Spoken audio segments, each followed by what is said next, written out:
picture of. Weird.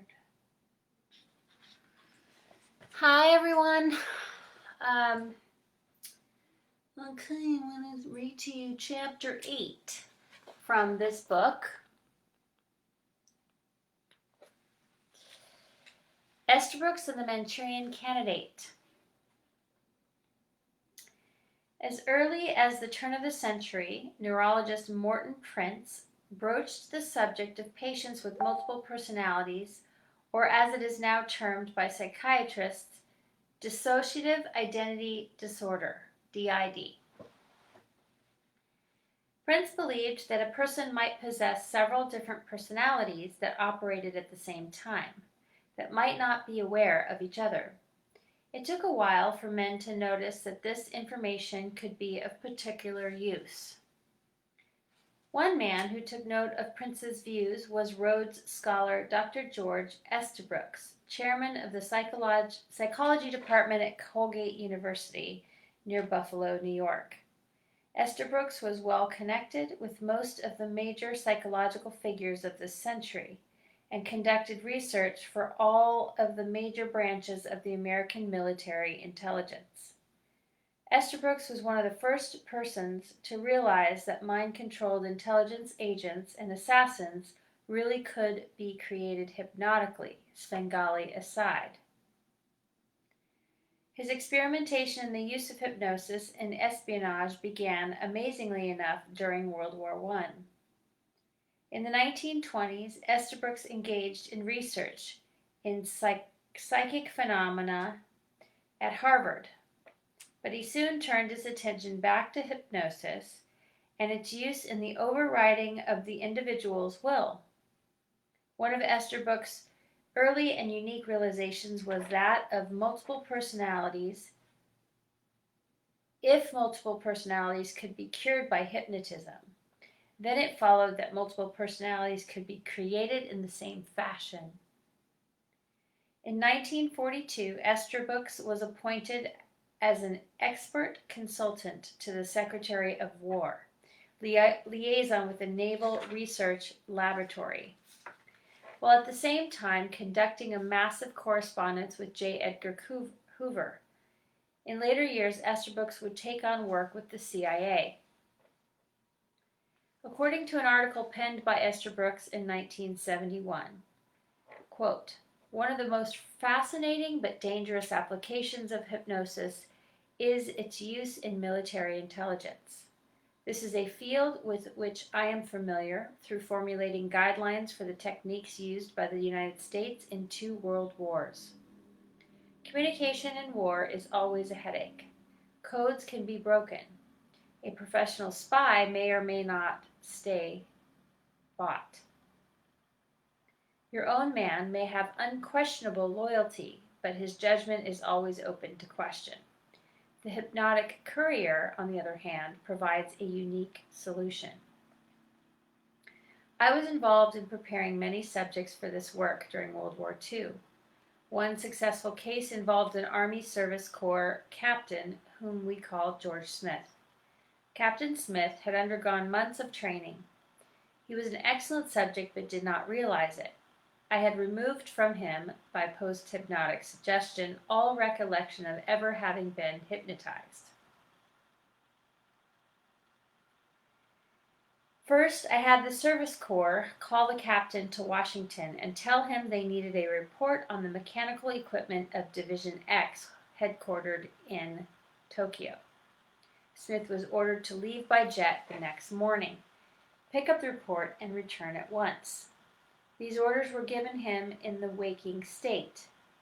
Consciously, that was all he knew, and it was the story he gave his wife and friends. Then I put him under deep hypnosis and gave him orally a vital message to be delivered directly on his arrival in Japan to a certain colonel. Let's say his name was Brown, of military intelligence.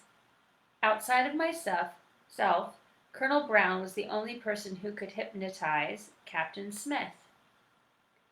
This is locking. I performed it by saying to the hypnotized captain, Until further orders from me, only Colonel Brown and I can hypnotize you. We will use a signal phrase, the moon is clear. Whenever you hear this phrase from Brown or myself, you will pass instantly into deep hypnosis. When Captain Smith reawakened, he had no conscious memory of what had happened in trance. All that he was aware of was that he must head for Tokyo to pick up a division report. On arrival there, Smith reported to Brown, who hypnotized him with the signal phrase. Under hypnosis, Smith delivered my message and received one to bring back. Awakened, he was given the division report and returned home by jet. There, I hypnotized him once more with the signal phrase, and he spieled off Brown's answer that had been dutifully tucked away in his unconscious mind. The system is virtually foolproof. Estabrooks also wrote about the creation of multiple identities for military use. During World War II, I worked with this technique with a vulnerable Marine lieutenant I'll call Jones. Under the watchful eye of Marine intelligence, I split his personality into Jones A and Jones B. Jones A, once a normal working Marine, became entirely different. He talked communist doctrine and meant it. He was welcomed enthusiastically by communist cells, was deliberately given a dishonorable discharge by the Corps, which was in on the plot, and became a card-carrying party member. The Joker was Jones B, the second personality, formerly apparent in the conscious Marine. Under hypnosis, this Jones had been carefully coached by suggestion. Jones B was the deeper personality, knew all the thoughts of Jones A, was a loyal American, and was imprinted to say nothing during conscious phases.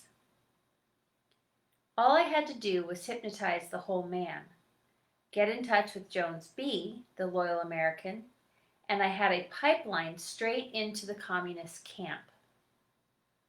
Estabrooks went on at length about the creation of mind-controlled assassins in his 1943 book, Hypnotism.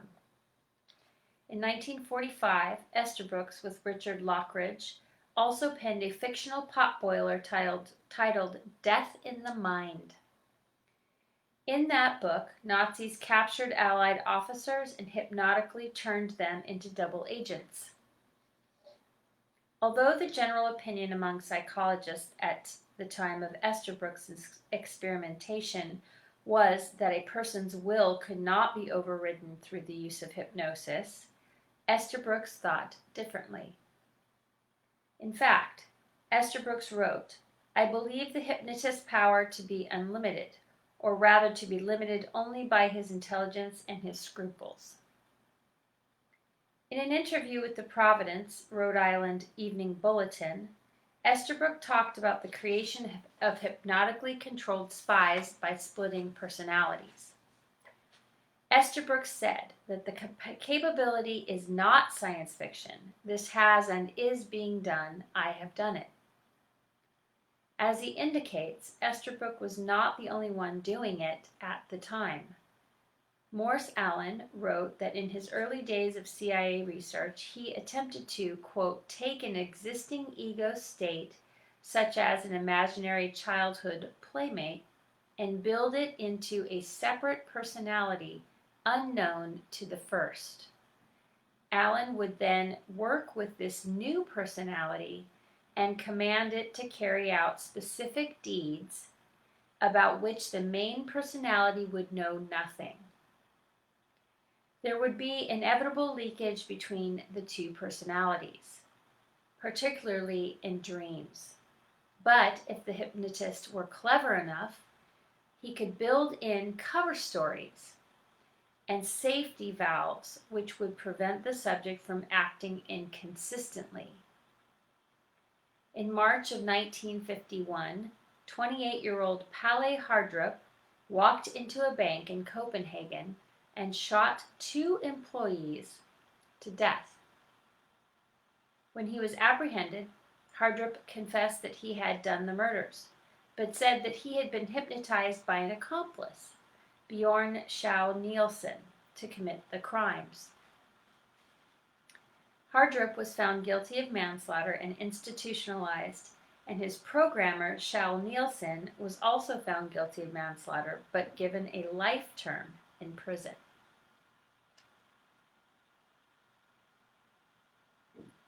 An account of the creation of mind-controlled assassins was provided by Colonel William Bishop, who in 1983 made the following statement to researcher Gary Shaw.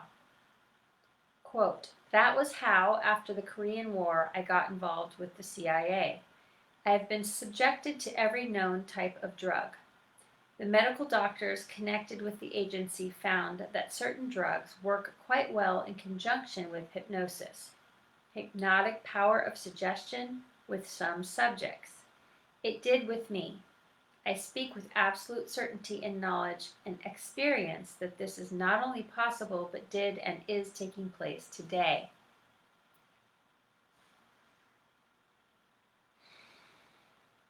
Quote, "I never understood why they selected me personally. There were any number of psychological or emotional factors involved in people's selection. Antisocial behavioral patterns, paranoid or the rudiments of paranoia, and so on. But when they are successful with this programming, or for lack of a better term, indoctrination, they could take John D. and get this man to kill George and Jane Smith. He will be given all the pertinent information as to their location, daily habits, etc. Then there is a mental block put on this mission in his mind. He remembers nothing about it. Perhaps a month or year later, rarely over a year, at least back in those days, the phone rings. A code word will be read to him in a voice that John D. recognizes. That will trigger the action. John D. will commit the assassination. Oh my God, this is really funny that I'm reading it and it says John Doe, not John D. And John D. is a very specific character in the history of mankind. That's fascinating that I was reading that word. And it was giving me Doe. It was saying Doe, but I was reading D. Fascinating. That will trigger the action. John Doe will commit the assassination, return home, and remember absolutely nothing of it. It is totally a blank space. Now, there is a problem with this, and they never found a way that I know of to overcome it. From time to time, it happens to me now, I will see faces, names, places, gunfire, for which there is no rational explanation. I went back for deprogramming. In these sessions, they explain that this does happen from time to time. Not to worry about it, just clear your mind and forget it. I know men who gradually lost their sight, or some of their hearing, or the use of their vocal cords. Some had chronic constipation, for entirely psychological reasons, not physical, because inadvertently these mental blocks developed. I myself became totally impotent. For obvious reasons, I don't care to go into this in any greater detail. Within days after authorizing the release of the above information, Colonel Bishop died of heart failure. A not uncommon fate for those who expose the agency's dirty laundry. Judging from the information that we have, as early as World War II, psychiatrists working for American Intelligence Agency were able to fracture and compartment subjects' personalities to occlude information from both the subject and from interrogators, and to insert false memories into a subject's mind. Thanks to George Esterbrook's at the mid-century mark, the creation of technology of the Manchurian candidate was complete. As many have suspected, there is evidence suggesting that George Esterbrook's Manchurian candidate may have been employed in the field. Perhaps the most significant instance of this may have been in the assassination of President John F. Kennedy on November 22, 1963. Lee Harvey Oswald, whom evidence suggests was anything but a lone gunman, seems to have instead been a dupe of forces that probably included the CIA, the Mafia, and others, and may have programmed to kill JFK. In a letter to the author, Carrie Thornley, Oswald's best friend at the Atsugi, Japan Naval Air Base, wrote, quote, "In the late 70s, I was contacted by David Bucknell, who said he was in Marine Air Control Squadron 9 with Oswald and me. When he mentioned that his nickname was Bucky Beaver, I recalled Bucknell, a large man with buck teeth, who wore his utility cap all the way down on his head, giving it a dome shape instead of the common stretched flat top shape. Bucknell asked me if I remembered an attempt to recruit us, Bucknell, Oswald, me, to military intelligence. I did not. Then he asked if I remembered approaching he and Oswald one day and being told by Oswald that this is a private conversation. That I recalled clearly. Bucknell said it happened as we were on our way to the recruitment lecture. Quote, indeed, I remembered the incident occurred as all three of us were walking in the same direction toward Mainside on the base and away from the radar post. The names Oswald, Bucknell, and Thornley had been called over the PA system, and that we were told to report to the squadron office.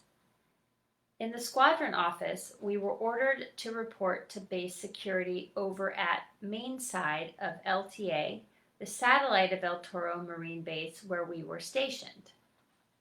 Bucknell said he and Oswald were running a loan sharking operation, and their private conversation concerned whether or not they were now being called in for questioning about that.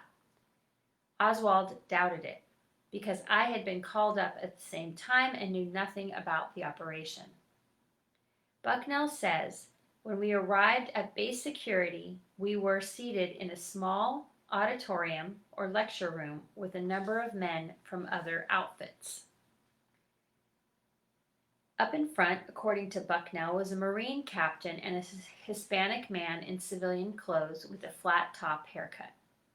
Bucknell was surprised to see that the captain was acting as an errand boy for this civilian, whom the captain finally introduced as Mr. B.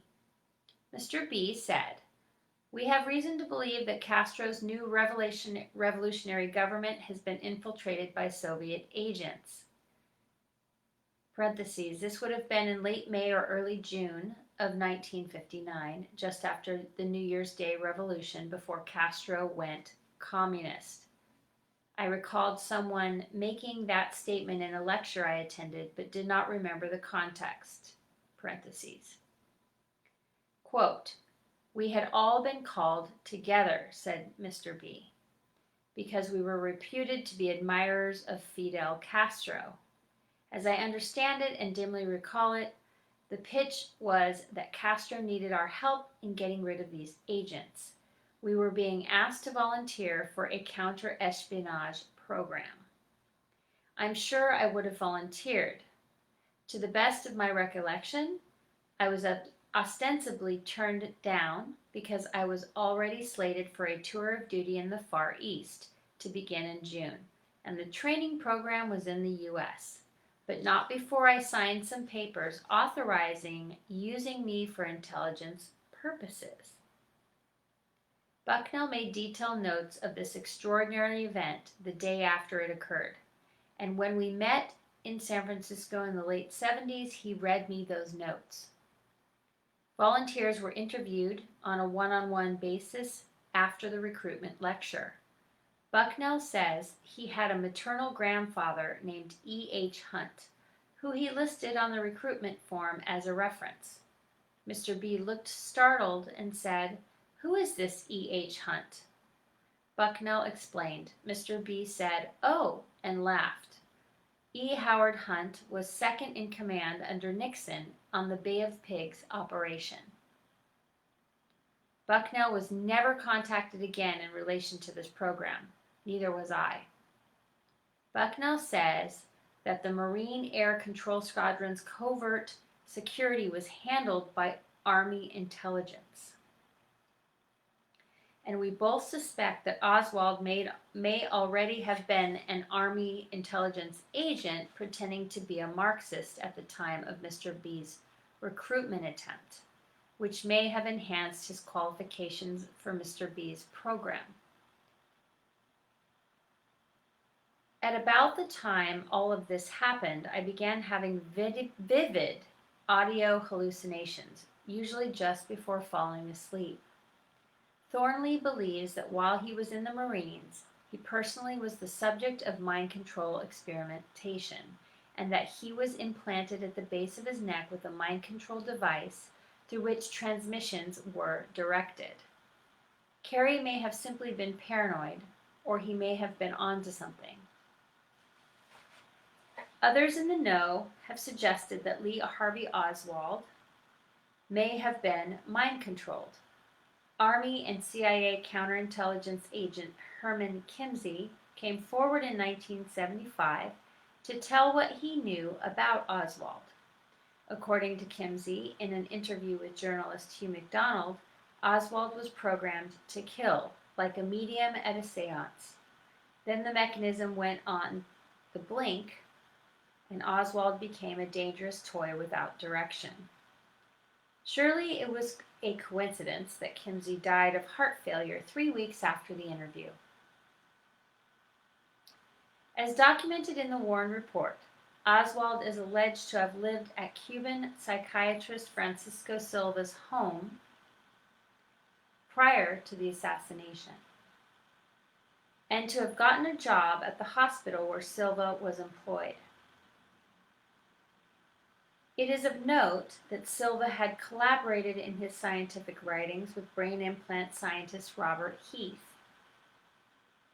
Among the darkling creatures who populated the world of Lee Harvey Oswald was David Ferrie, believed by New Orleans District Attorney Jim Garrison to have been a key participant in the assassination conspiracy. Ferrie had been a senior pilot with Eastern Airlines until he was fired for homosexual behavior on the job. Ferrie was in the thick of anti-Castro activity and associated with mafia boss Carlos Marcello, as well as members of the CIA. According to Victor Marchetti, former executive assistant to the deputy director of the CIA, he was told by a CIA agent that Ferrie had been a contract agent for the CIA in the early 60s. Ferrie allegedly became bitter with John F. Kennedy after the failure of the Bay of Pigs invasion of Cuba, and a number of witnesses recall hearing Ferrie talking about assassinating the president. Ferrie's earliest contact with Oswald was probably in 1954 in the Louisiana Civil Air Patrol, supposedly the same year that Oswald became wildly interested in communism. On the day of the assassination, Marcello's attorney visited Ferrie to tell him that Oswald's wallet contained Ferrie's library card.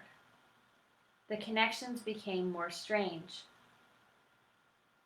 Ferrie was a hypnotist who allegedly used his skills in his quest for homosexual conquests. One of Ferrie's fellow travelers, Jack Martin, reportedly said that Ferrie had hypnotically programmed Oswald to kill Kennedy. Ferrie is also alleged to have been into black magic and was the high priest of the Apostolic Old Catholic Church of North America. That's a pretty high position. Members of which were investigated by Garrison for involvement in the Kennedy hit. The Apostolic Church may have been, this is entirely speculative, a chapter of the Ordo Templi Orientis connected to Gnostic Catholic Church. Oh, sorry. Let me read that again. Ferris is alleged to have been into black magic and was the high priest of the Apostolic Old Catholic Church of North America, members of which were investigated by Garrison for involvement in the Kennedy hit. The Apostolic Church may have been, this is entirely speculative, a chapter of the Ordo Templi Orientis, connected Gnostic Catholic Church. Certainly it was not what would be described as your average Catholic parish. According to researcher Lauren Coleman, the church conducted services involving animal sacrifice and blood guzzling.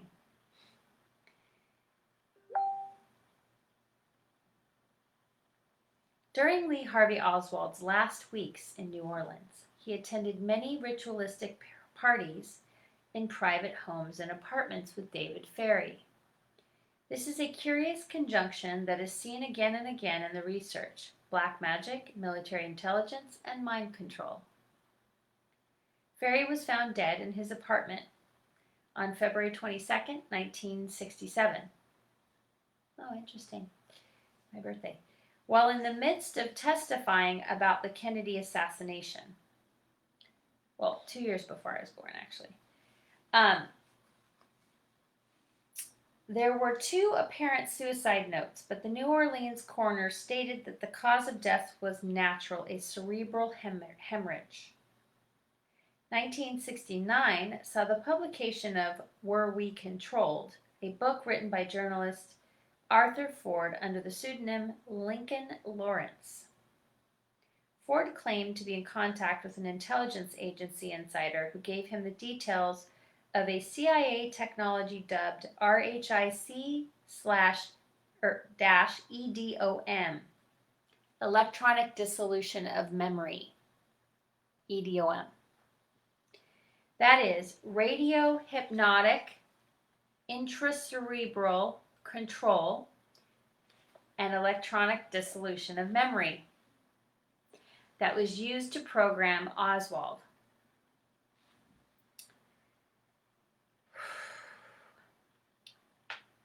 According to Lincoln Lawrence, Oswald's murderer may have also been mind-controlled. The evaluation of Jack Ruby's mindset by a number of doctors is suggestive.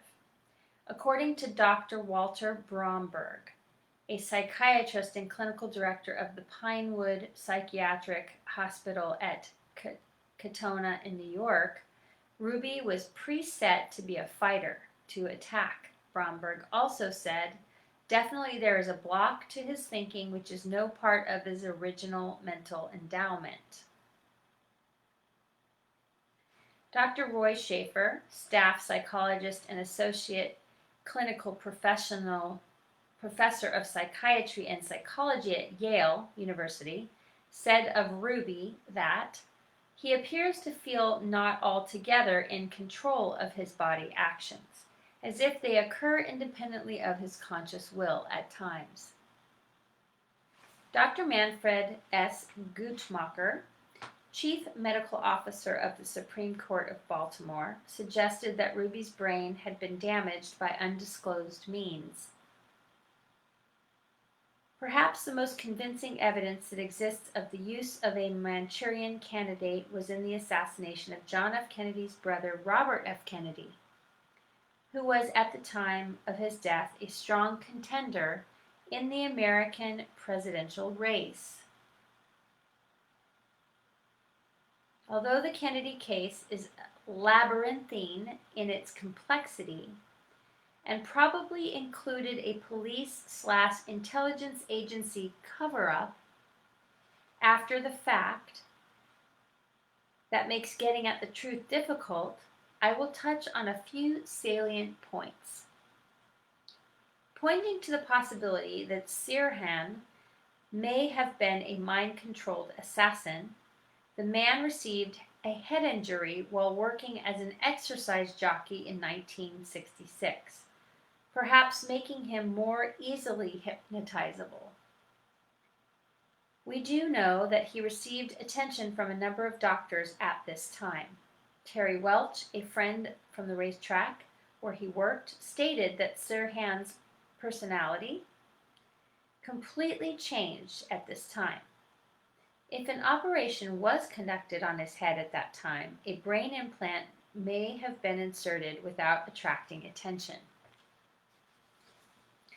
Sirhan disappeared for 3 months during 1967, not informing his family of his whereabouts, which would have provided an excellent opportunity for mind control programming to take place. It was noted that after his return to Los Angeles, Sirhan had acquired an interest in occultism that he had never had in the past. A search of Sirhan's room by the police in the days after the shooting turned up literature from the AMORC Rosicrucian Mail Order metaphysicians, and it is alleged that Sirhan had become acquainted with a member of the Process, a Scientology offshoot group that Charles Manson had also had a brush or two with. According to researcher John Judge, Sirhan had attended parties at the Roman Polanski mansion, as had Manson, and Robert F. Kennedy dined at the Polanski home the day before his murder.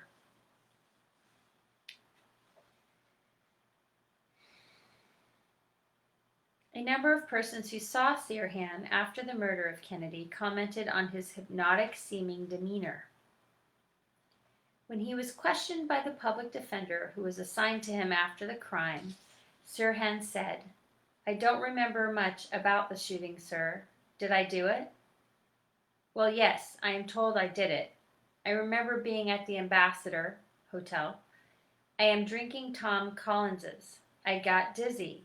I went back to my car so I could go home, but I was too drunk to drive. I thought I'd better find some coffee. The next thing I remember, I was being choked and a guy was twisting my knee."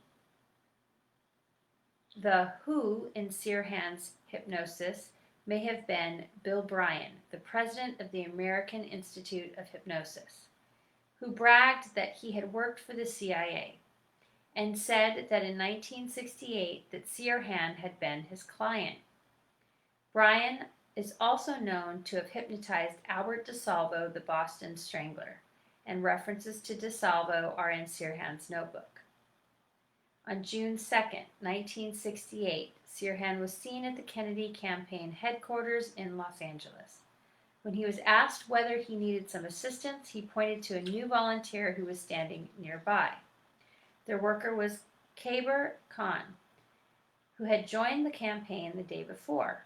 Khan, unbeknownst to the Kennedy staff, was a high-level CIA operative. Who had participated in a number of major CIA actions over the years, including working as an agent in the toppling of the Iranian government in 1953. On the day of Kennedy's shooting, Khan is reported to have provided a ride to the Ambassador Hotel for Michael Wayne, who had earlier been seen with Sirhan. Wayne was identified by several witnesses as running out of the hotel pantry after the shooting, carrying what appeared to be a rifle. Kaber Khan is said to have given misleading answers when questioned about Sirhan after the death of Kennedy. He was then left alone by police investigators, perhaps because of his role in intelligence operations. One can imagine the stickiness of the LA police implicating the CIA in the murder of Kennedy. It is of possible importance that the famous girl in the polka dot dress, who ran out of the Ambassador Hotel immediately following the Kennedy shooting, exulting, "We shot him! We shot him!" was tentatively identified by two witnesses as being Kaber Khan's daughter, Shirin Khan. Apparently, the quest to create the Manchurian candidate by intelligence agencies continues. In April 1984, while studying at the University of Wisconsin, Dan Haar was approached by a man who identified himself as a recruiter for the CIA, offered enlistment in a special program. Haar turned him down. Haar believes that he was approached due to high intelligence scores, technical ability, and possibly abuse he may have experienced as a child. His maternal grandfather was chief civilian officer at the Badger Army Ammunition Ordnance Plant at Baraboo, Wisconsin, and may have worked for the CIA, according to his grandmother. According to Haar, Baraboo was one location where Project Paperclip operations were conducted. Okay. I have a friend who grew up in Baraboo, Wisconsin. I'm going to see how much more pages. Okay, I'm going to finish this actually. Okay. In late 1985, Haar needed money. He telephoned the CIA man, was recruited into the agency, and during 1986 spent approximately half of his weekends at a farm near Fairfax, Virginia.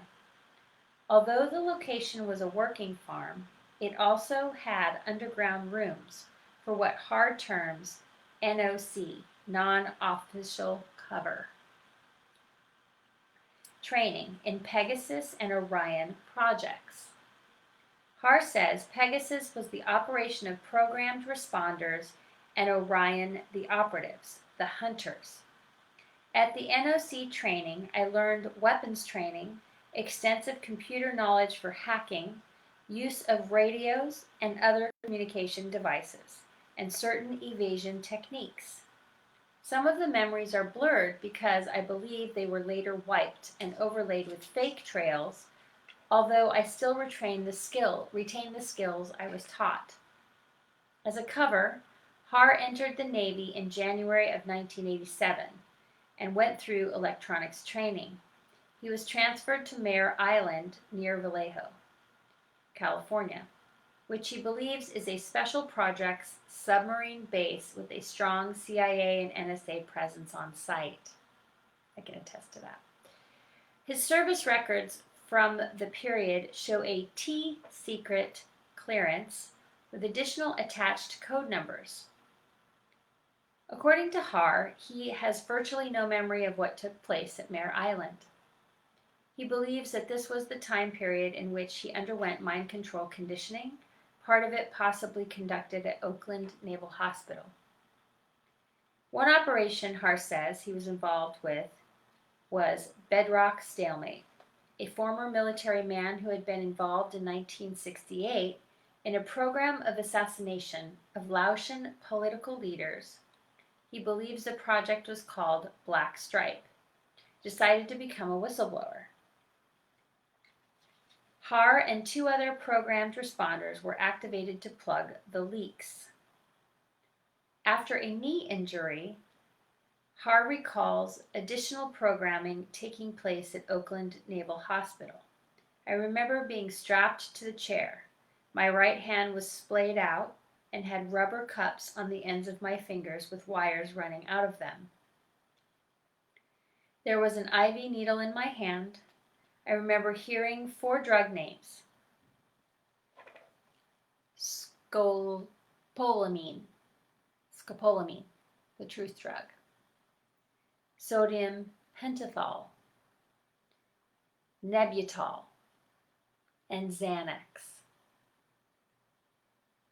The strobes and speakers would flash and sound in sync, about 1 per second, unless something was said to me or shown to me, which caused them to flash very fast. I think I had a metal band around my left leg, and I remember sometimes feeling shocks with the strobe lights. They would ask me questions and give directions. They, I think, was a Dr. O'Connor. I remember some of the things I saw on the movie screen. There were many different pictures. Dogs having sex, my parents with their heads cut off, a movie of a human sacrifice and some cannibalism, mixed with pictures of flowers, porno, cars, animals, and such, over and over again, good and bad, good and bad. I also remember something that felt like a coffin. It was all dark and filled with warm water. After a while, I felt like a head just floating without a body. There were also strobe lights and speakers in there as well. I remember feeling high all the time. I also spent time in a small room where there was only a hole in the floor.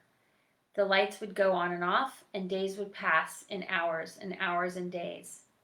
There was no sense of time. Har was honorably discharged after 23 months of a scheduled 6-year enrollment. He returned to his hometown in Wisconsin, but was, according to his friends and family, somehow different than he had been prior to his hitch in the military.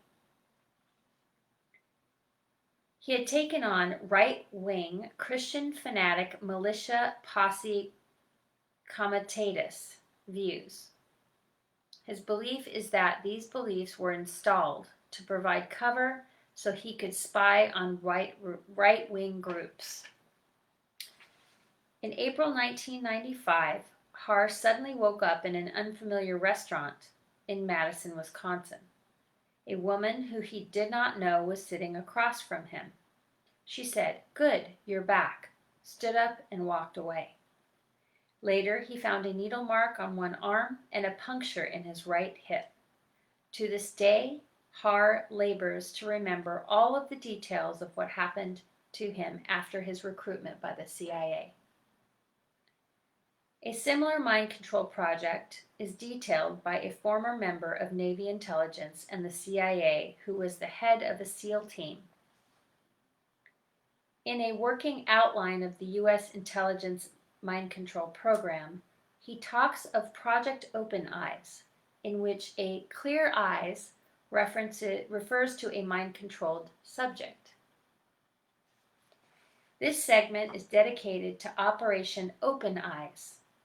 A preset group of our people canvassed the country hospitals and immigration centers in order to find viable candidates for above-named operation.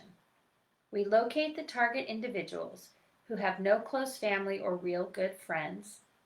They are then put under heavy stage 1 hypnosis, where a clear and definitive pattern of their usefulness is determined by our shrinks and field officers. If the candidate possesses a relatively high IQ, he will be filed in a category file called Call File. If the tested applicant has more than 120 IQ, he will be serviced by a trigger word or number while under level 1 hypnosis. We then systematically do a background check and create a file for future reference. If there are no relatives to speak of, the subject will be moved to a location of our choice where further tests for vulnerability are conducted. He is then brought to a level 2 hypnosis where diverse small orders and specific instructions are written into his personality. If subject, upon release, shows that he has retained instructions and carries out small and unimportant work duties assigned under level 2 hypnosis, he will receive a recall service notice by a person we have introduced him to. The next step is level 3 hypnosis, where he will become an overwrite upon his own personality. She will be told that everything the subject does for his friends is okay, even though it may very well be against all laws of the land. He will believe that he is capable of fulfilling all our commands, and will be again discharged to live his normal life. Parentheses. All operatives have to go to/through these 3 levels before any of us are fielded. Parentheses. Quote, the higher the IQ of a given subject, the further the programming goes. If the IQ is high enough, we will bring the subject to the farm, or one of our numerous facilities throughout the U.S. and Canada. Dallas, quote, Doctors Hospital, quote, is one of our main centers. We will put the subject into level 4 hypnosis, where he does no longer differentiate between right and wrong. We do this at the medical facility at the farm, one of our contract hospitals. If he has to perform a particularly suicidal or important assignment, we do our job at Stony Mountain facilities. At level 4, diverse programs can be written / or overwritten into the brain.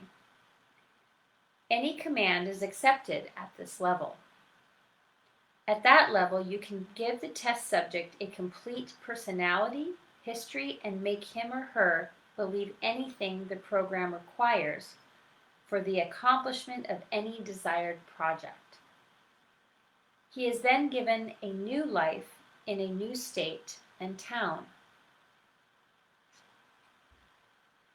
Driver's license, car, bank account, passport, credit cards, birth certificate, and all the small things, such as photos of his family that don't really exist. Subject and patient, one and the same, has now an agenda that he believes is his own, and is prepared for level 5 hypnosis. At this stage, very carefully, a code word or sequence of numbers or a voice imprint is etched into his brain. That is commonly known and referred to as the trigger that will activate subject to action. He then lives a very normal and sometimes useful life until subject is required to perform the programs implanted / written into level 4 hypnosis. At the point of activating the trigger, subject is beyond recall. That's why a level 5 person can only be approached after his or her operation. There is no actual recall in the subconscious program of any of the hypnosis. There is no actual recall in the subconscious program of any of the hypnosis. If an act of violence has been perpetrated, subject will not be able to associate with the deed. Only shrinks trained in this particular form of submental behavior will find any tracks leading to post-level 1 or 2 mind control. Think about what I just said.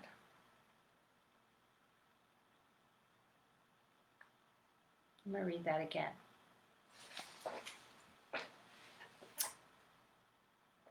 That's why a level 5 person can only be approached after his or her operation. There is no actual recall in the subconscious program of any of the hypnosis. If an act of violence has been perpetrated, subject will not be able to associate with the deed. Only shrinks trained in this particular form of submental behavior will find any tracks leading to post-level 1 and 2 mind control. I have personally witnessed level 1 through 5 programming and was myself a subject of level 3 programming. Due to the fact that subject has such high IQ, preferably around 130 to 140, subject is very quick to learn anything fed to him or her. All major patriot groups and normal workers and workers in big government contract firms, corporations, have at least one or more sleepers attached to them.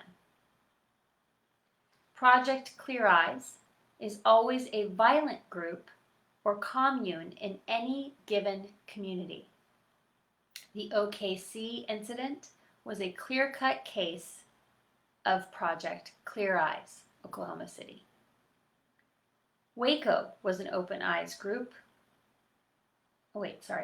Tom Valentine's group is the trigger mechanism for Open Eyes. Waco was an Open Eyes group that had a specific job to perform. Randy Weaver was a control subject that ended out of control. Robert Hunt is a sleeper that was put on hold. At some not too distant date, you will see Bob Hunt performing his true and final role. Now, it must be clear to you the various levels used by the intel community to get their job done. Remember Jonestown? It was one of ours that went sour because a Clear Eyes was in the group. When he began firing on the runway, it all self-destructed. The man, Congressman Leo Ryan, who was killed, knew it was a government operation. Clear Eyes was accidentally, through a lone sequence, activated. There was no way to stop the killings. They were all programmed to at least level 3, the culties themselves. There were only 3 deaths attributable to cyanide. The rest died of gunfire. Now you know a little more about our line of work. I am glad I am out of it." End quote.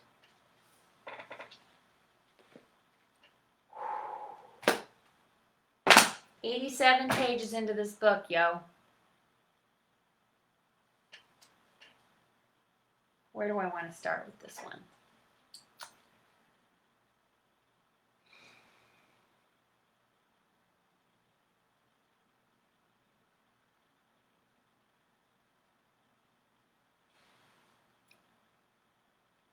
I'm not going to tell you what level I used to be.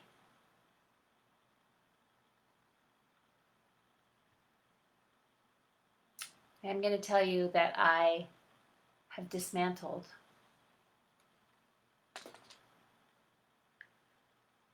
the mind control programs and the alternate varied personalities that existed within me and within my consciousness. By the time I was 30 years old, which is usually about the time that people start getting their memories back and the EDOM, the electronic dissolution of memory, starts to unravel and come back online, because it's like there's like a 30 years old to 31 years old is usually the breaking point for this information. And so it's like it wears off. In my case, it wore off sooner. It wore off when I got sober, and it also, I was triggered when I was 21 years old. 20 years old and then 21 years old, 2 different events. And then I got sober at 24. And those years between 20 and 24 were brutal. And I barely survived. There were a lot of attempts at my life during that time. I was drinking super heavily. I was homeless. I was, trying to find my way. I was raging alcoholic. I was living in Hollywood. I was, they attempted to kill me, like I said, several times. It was crazy. It was crazy. So this is not uncommon for me, but it is uncommon for me to talk about it because it's a part of my life that I haven't really shared with many people, and I'm now sitting here talking publicly about it. And when I do, I tend to get a reaction in the field. And in the past, it was such that, they would try to come and get me again. They'd try to hit me with a car, run me off the road, or, there's been several attempts of my life in relation to this. And so it's been very difficult for me to talk about any of this. for various reasons, obviously. But the main reason is I was scared into submission that if I did talk, either I would lose my life or someone that I cared about deeply or someone in my family would lose their life. And that was set up when I was a child in the programs. So that memory surfaced when I was in 2016, the winter of 2016. I had the memory finally surface of how they had gone about it to traumatize me into staying silent. And it was beyond what I could have ever imagined. And from that point forward, it unraveled in a way that I did not suspect. But what it did for me, just having that one piece of information after all the other pieces of information that I had gotten and all the work that I had done to recalibrate my consciousness and repattern my thinking and, integrate all the different levels of my consciousness back into myself and ground myself here, and to get rid of all the fragmented layers of my consciousness, it made me really grateful to be alive. And it also made me really understand the severity of what I had gone through. Because from that point forward, I started having more and more and more and more and more and more recall, very consciously. And I was able to access a ton of information that I hadn't been able to access before. And I had tried very, very, very, very hard to find over the years, right? And by the time I was 30, like I was saying, I had already by myself dismantled 15 altered personalities at that point, and was able to integrate those back into, or release them, or whatever it took to release those altered personalities so that I wouldn't be triggered into acting in a very odd way, without my understanding, right? And it took me years of my life to really understand the deep levels that they had utilized me and had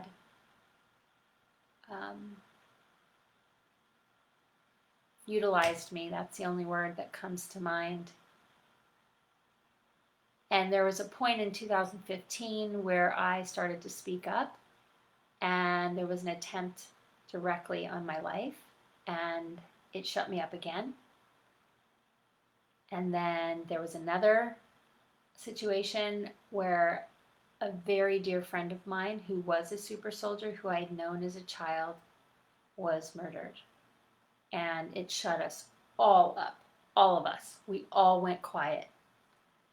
And I was about to go see him, and reconnect with him again, for the third time in this lifetime, right? And he was taken out. And that has hit me really hard.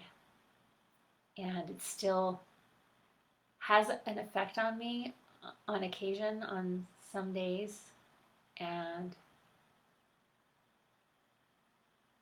I just want you to understand how vulnerable this is for me, and how hard this is for me to even have this conversation and to speak to any of this information, because this is my reality that I lived. So with that, I'm going to end for tonight, and I send you blessings along your journey, and I hope you're having a beautiful evening, and I'll speak to you again. Bye.